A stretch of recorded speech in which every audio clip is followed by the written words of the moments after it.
Bonjour tout le monde.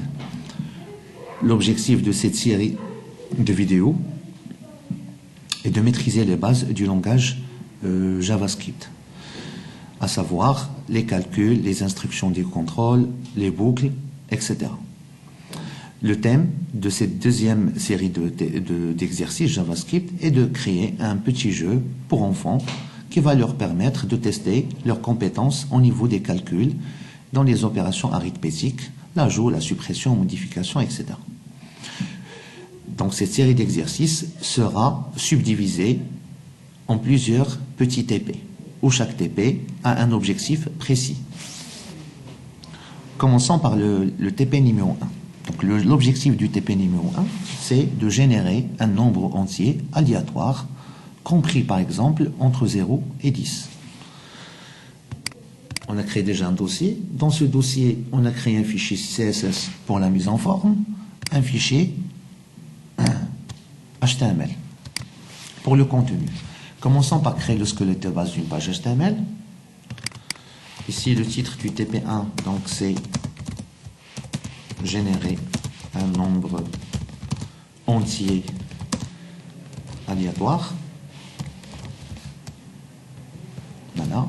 Commençons d'abord par créer le composant de base. Donc, je vais créer un div container qui va contenir, en principe, d'autres divs. Donc, dans ce container, je vais y mettre un div, je vais appeler par exemple plutôt un bouton, pardon, avec le contenu suivant, générer un nombre, ou bien nouveau nombre.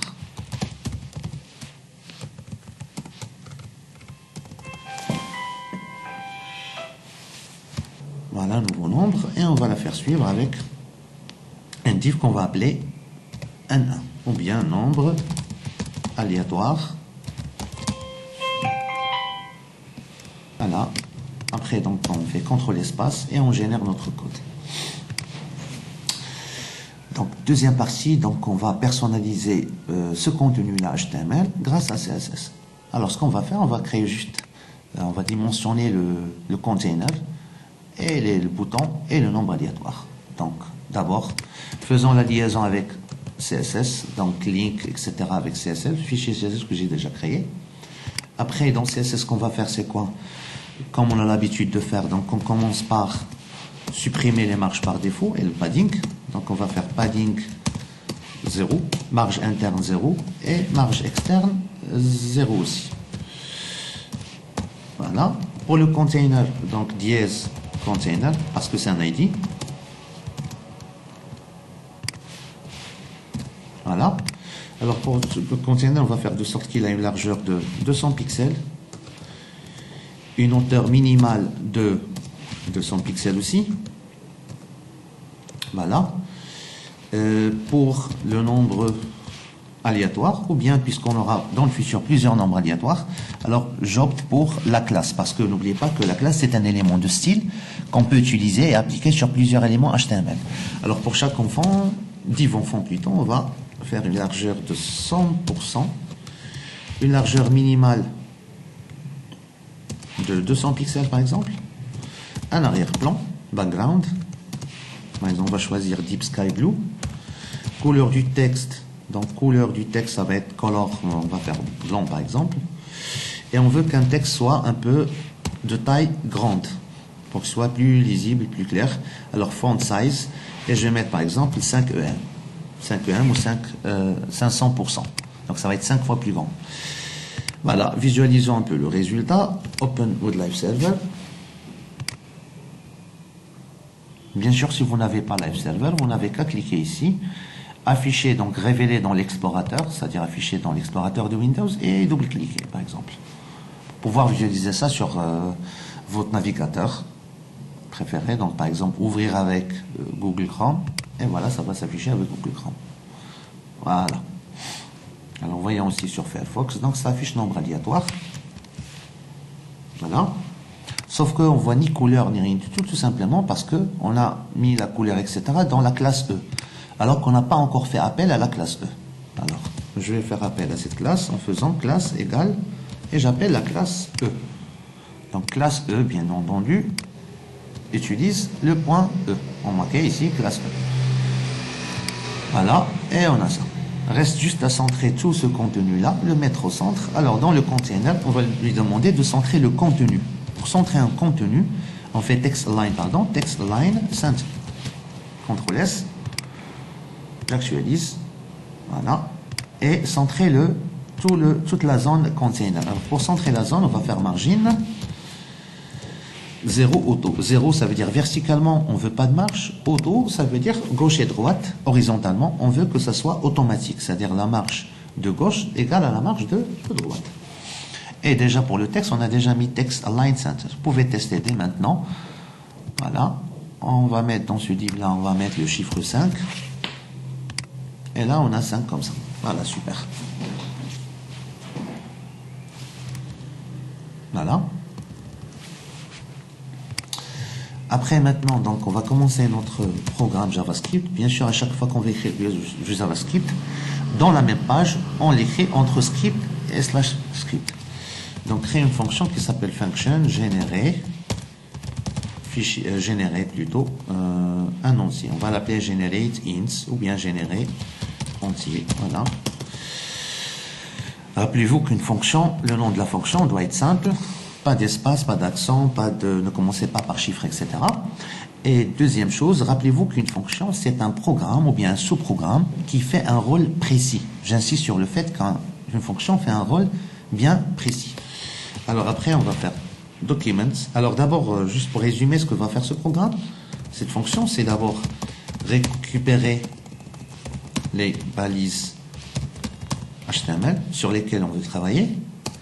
Après, je vais générer le nombre aléatoire. Bien, on dit random number. Et mettre ce nombre dans le div. Ici, en l'occurrence, ici, lorsque je dis les balises HTML, dans notre exemple, ça va être le div avec l'ID. Quel ID? Nombre aléatoire. Voilà. Ici, mettre ce nombre-là dans le div ID aléatoire. Voilà. Donc, la première des choses, donc, je vais faire document, c'est-à-dire JavaScript va comprendre que je parle de ce document. Documents.getElements by ID. Alors, et l'élément que je vais récupérer, c'est bien entendu, c'est le div. Je vais mettre cet élément dans une variable, je vais l'appeler let d1 pour div 1. Après, je crée une commande qui va me permettre de générer un nombre aléatoire, donc ça va être n1, c'est documents, non, plutôt c'est math.random. Alors math.random, c'est une fonction qui existe en JavaScript qui permet de faire quoi? Permet de générer un nombre aléatoire entre 0 et 1. Voilà.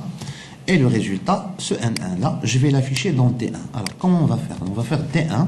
Donc là, JavaScript va chercher le D1 qui est quoi? Qui représente le div nombre aléatoire. Il va y mettre quoi? Donc, inner HTML, c'est-à-dire dans ce div, on va mettre de l'HTML. Quel HTML? La phrase suivante, tout simplement. Ou bien, on va mettre directement N1.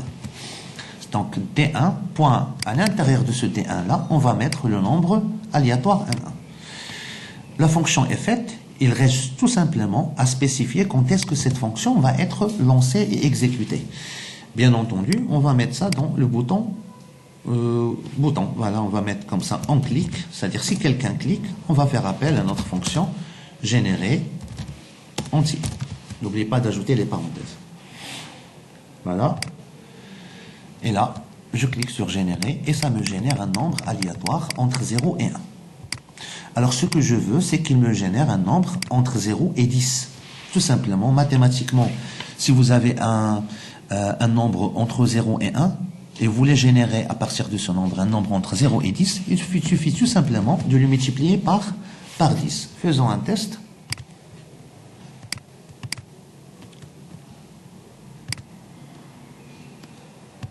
Voilà. Maintenant, il génère un nombre entre 1 et bien entendu, et 10.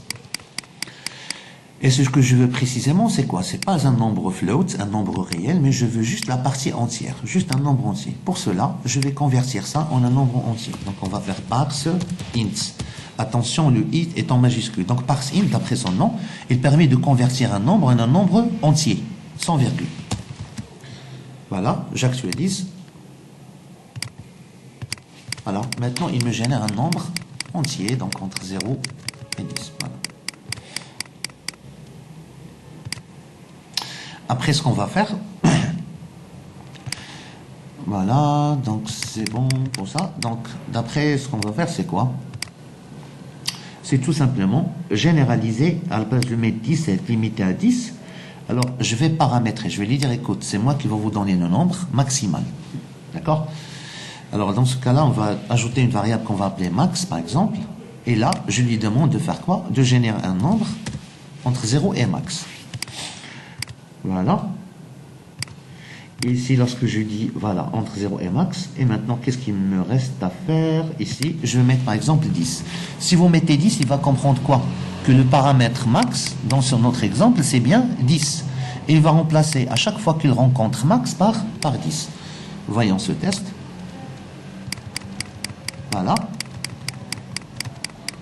Maintenant, je mets, par exemple, 20. Si je mets 20, il va comprendre que max c'est 20. Et par conséquent, ça va me permettre de générer un nombre entre 0 et ce max-là. En l'occurrence ici, 20. Je lance. Voilà, maintenant entre 0 et 20. Voilà, c'est terminé pour cet exercice. Donc rendez-vous pour dans le prochain TP. Merci.